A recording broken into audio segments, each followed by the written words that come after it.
3. La coordinación de principio y el realismo ingenuo.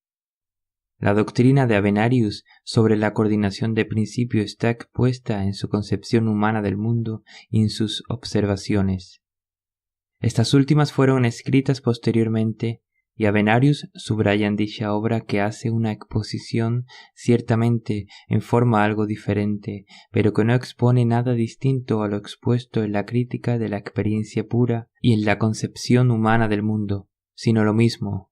La esencia de esta doctrina está en la tesis sobre la indisoluble, unauflösliche, coordinación, o sea, el enlace correlativo de nuestro yo, des Ich, y el medio. En términos filosóficos, dice aquí también Avenarius, se puede decir el yo y el no yo. Lo uno y lo otro, tanto nuestro yo como el medio, siempre los encontramos juntos. Immer ein zusammen vorgefundenes. Ninguna descripción completa de lo dado o de lo encontrado por nosotros, des vorgefundenen, puede contener un medio sin un yo, ohne ein Ich, al que sea propio ese medio, a lo menos sin el yo que describe lo encontrado o lo dado, das vorgefundene. El yo se llama en este caso el término central de la coordinación. El medio es el contratérmino, Gegenglied, véase, der menschliche Weltbegriff. Avenarius pretende que con esta doctrina reconoce todo el valor del llamado realismo ingenuo, es decir, de la concepción habitual afilosófica, ingenua de todas las personas que no se detienen a pensar si existen ellas mismas y si existe el medio, el mundo exterior. Mach, expresando su solidaridad con Avenarius, también se esfuerza por aparecer como un defensor del realismo ingenuo. Los magistas rusos, todos sin excepción, han creído en la aseveración de Mach y Avenarius de que esto es efectivamente una defensa del realismo ingenuo. El yo está admitido, el medio también. ¿Qué más queréis? Para dilucidar de qué lado se encuentra, en este caso, la ingenuidad real, llevada a su mayor grado, retrocedamos un poco. Y aquí una charla popular entre un cierto filósofo y el lector. El lector. Debe existir un sistema de las cosas, según opinión de la filosofía habitual, y de las cosas se debe deducir la conciencia. El filósofo. Hablas en este momento siguiendo a los filósofos de profesión, y no desde el punto de vista del buen sentido humano y de la verdadera conciencia. Reflexiona bien antes de responderme y dime, ¿una cosa aparece en ti y se presenta ante ti de otro modo que juntamente con la conciencia que tienes de esta cosa o a través de esta conciencia? El lector. Si he pensado bien en el asunto, debo estar de acuerdo contigo. El filósofo. Ahora hablas por ti mismo, a través de tu alma con tu alma. No te esfuerces en salir de ti mismo y abarcar más de lo que puedes abarcar, a saber, la conciencia y la cosa y la conciencia, o más exactamente, ni lo uno ni lo otro por separado, sino lo que únicamente luego se descompone en lo uno y lo otro, lo que es absolutamente subjetivo objetivo y objetivo subjetivo. Aquí tenéis toda la esencia de la coordinación de principio empírico-criticista, de la novísima defensa del realismo ingenuo por el novísimo positivismo. La idea de la coordinación indisoluble está expuesta aquí con plena claridad y precisamente desde el punto de vista según el cual esto es la verdadera defensa de la concepción humana habitual, no deformada por la alta sabiduría de los filósofos de profesión, y sin embargo, el diálogo que acabamos de citar está sacado de una obra publicada en 1801 y escrita por el representante clásico del idealismo subjetivo, Johann Gottlieb Fichte.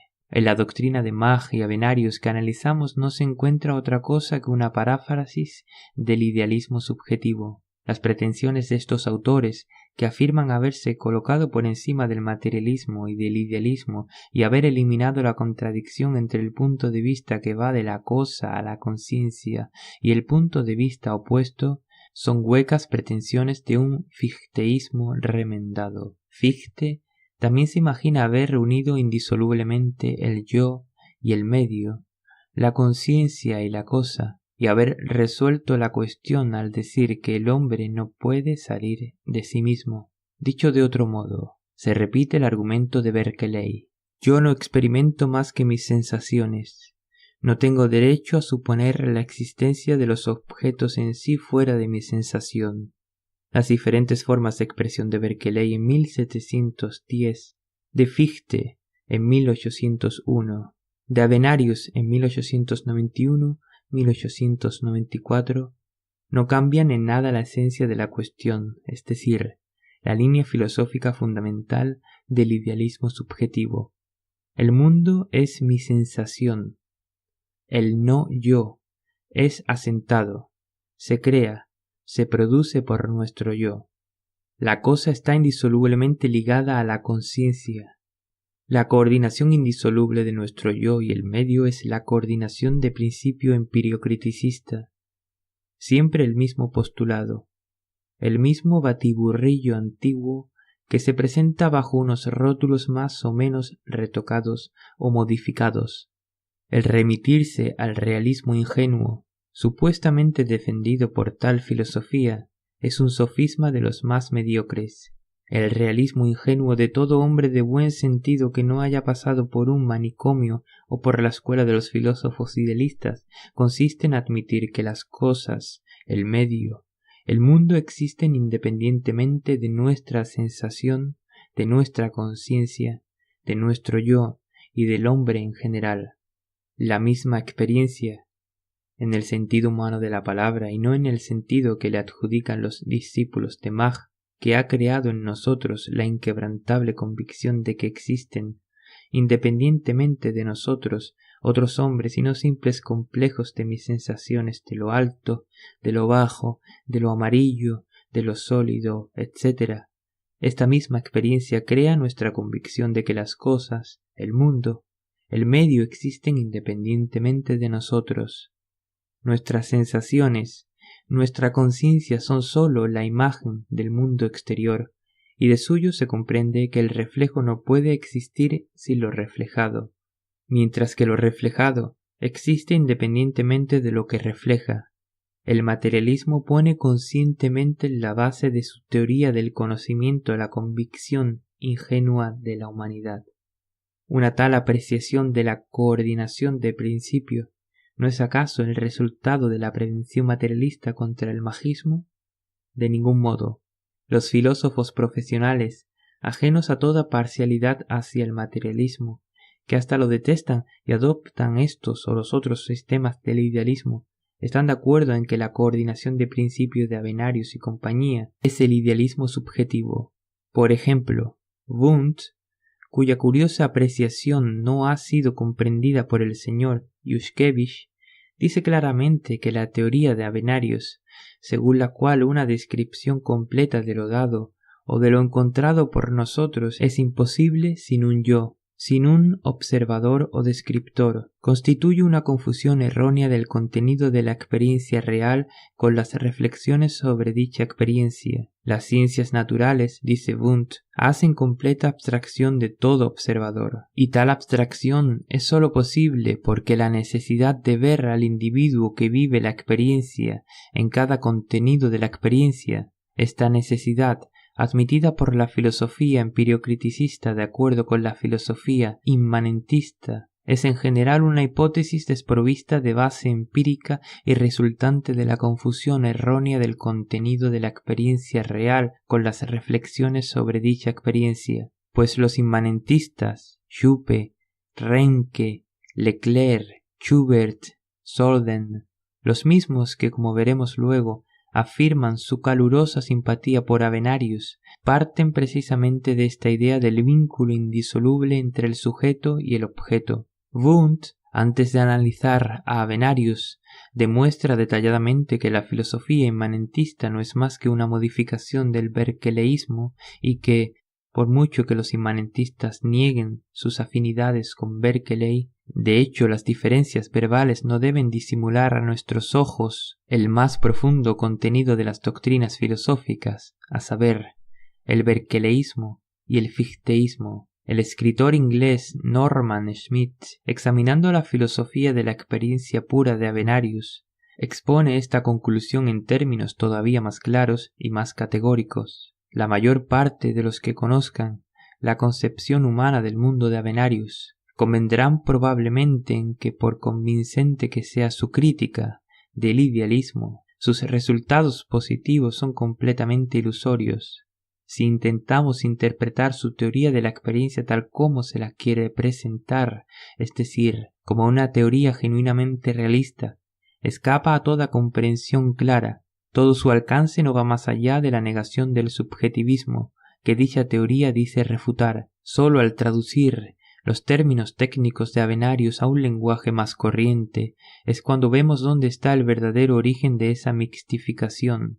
Avenarius ha distraído nuestra atención de los defectos de su posición dirigiendo su ataque principal precisamente contra el punto débil, es decir, el punto idealista, que es fatal para su propia teoría. En todo el curso de la discusión rinde Avenarius un buen servicio a la imprecisión del término experiencia. Este término, experiencia, se refiere tanto al que experimenta como a lo que se experimenta. Este último significado se subraya cuando se trata de la naturaleza del yo. Estos dos significados del término experiencia coinciden en la práctica con su importante distinción entre el punto de vista absoluto y el relativo. Ya indiqué antes la importancia de tal distinción para Avenarius, y estos dos puntos de vista no están en realidad conciliados en su filosofía, porque cuando admite como legítima la premisa de que la experiencia está idealmente completada por el pensamiento, la descripción completa del medio está idealmente completada por el pensamiento acerca de un yo observador,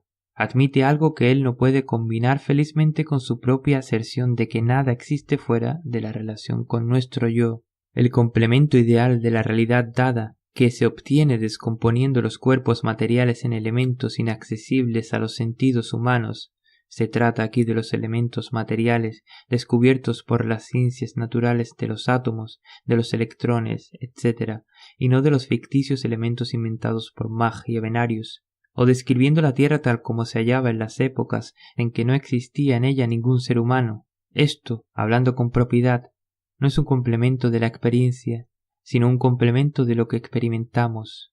Esto complementa solo uno de los términos de la coordinación de los que Avenarius decía que son inseparables. Esto nos lleva no solamente a lo que jamás fue experimentado, a lo que no fue objeto de la experiencia, sino a lo que nunca puede de ninguna manera ser experimentado por seres semejantes a nosotros. Pero aquí es donde viene una vez más en ayuda de Avenarius la ambigüedad del término experiencia. Avenarius argumenta que el pensamiento es una forma de la experiencia tan auténtica, verdadera, genuina, como la percepción de los sentidos, y así termina por volver al viejo argumento desgastado del idealismo subjetivo, a saber, que el pensamiento y la realidad son inseparables, puesto que la realidad no puede ser concebida más que por el pensamiento, y el pensamiento supone la existencia del ser pensante. Así pues, no nos ofrece la restauración original y profunda del realismo, sino simplemente el restablecimiento de la conocida posición del idealismo subjetivo en su forma más rudimentaria. He aquí el resultado final de las especulaciones positivas de Avenarius. La mixtificación de Avenarius, que repite por entero el error de Fichte, queda aquí desenmascarada a maravilla. La famosa eliminación por medio de la palabreja experiencia, de la antinomia entre el materialismo, Smith dice inútilmente el realismo, y del idealismo, se ha convertido de súbito en un mito, en cuanto hemos comenzado a pasar a cuestiones concretas y determinadas. Tal es la cuestión de la existencia de la tierra antes del hombre, antes que todo ser sensible. Hablaremos enseguida sobre esto con más detalle. Ahora limitémonos a indicar que la máscara de Avenarius y de su realismo ficticio está arrancada no solamente por Smith, adversario de su teoría, sino también por el inmanentista Schupe, que saludó calurosamente la aparición de la concepción humana del mundo como una confirmación del realismo ingenuo. Se trata de que Schupe está completamente de acuerdo con un tal realismo, es decir, con una mixtificación del materialismo como la presentada por Avenarius. A tal realismo, escribía Avenarius, siempre he aspirado con el mismo derecho que usted, hoch verehrte Herr Kollege, mi muy estimado señor colega, porque se me ha calumniado a mí, filósofo inmanentista, calificándome de idealista subjetivo. Mi concepción del pensamiento concuerda admirablemente, verträgt sich vortrefflich, mi muy estimado señor colega, con vuestra teoría de la experiencia pura. En realidad, solo nuestro yo, das Ich, o sea, la abstracta conciencia de sí de Fichte, el pensamiento desasido del cerebro, concede acoplamiento e indisolubilidad a los dos términos de la coordinación. Lo que queráis eliminar lo habéis presupuesto implícitamente, escribía Schupe a Avenarius. Y es difícil decir cuál de los dos desenmascara con mayor crudeza al mixtificador Avenarius, si Smith con su refutación directa y clara o Schupe con su entusiasta opinión sobre la obra final de Avenarius. El abrazo de Wilhelm Schupe en filosofía no vale mucho más que el de Piotr Struve o el del señor Menshikov en política. De igual forma, Ewald, que alaba a Mach por no haber caído bajo la influencia del materialismo, dice de la coordinación de principio: si establecer la correlación entre el término central y el contratérmino es una necesidad gnoseológica que no cabe eludir, por muy escandalosas que sean las mayúsculas con que presentamos la palabra empiriocriticismo, ello significa situarse en un punto de vista que no se distingue nada del idealismo absoluto, término inexacto. Sería preciso decir idealismo subjetivo, pues el idealismo absoluto de Hegel admite la existencia de la tierra, de la naturaleza, del mundo físico sin el hombre, considerando la naturaleza únicamente como modalidad particular de la idea absoluta. Si por el contrario no nos atenemos consecuentemente a esta coordinación y otorgamos a los contratérminos su independencia, veremos aparecer enseguida todas las posibilidades metafísicas, sobre todo en el sentido del realismo trascendental. El señor Friedlander, que se oculta tras el seudónimo de Ewald, califica al materialismo de metafísica y de realismo trascendental, defendiendo él mismo una de las variedades del idealismo. Está en un todo de acuerdo con los adeptos de Mach y con los kantianos en que el materialismo es metafísica, la metafísica más primitiva desde el principio hasta el fin. En cuanto al carácter trascendental y metafísico del materialismo, en este punto dicho autor comparte las opiniones de Bazarov y de todos nuestros prosélitos rusos de Mach.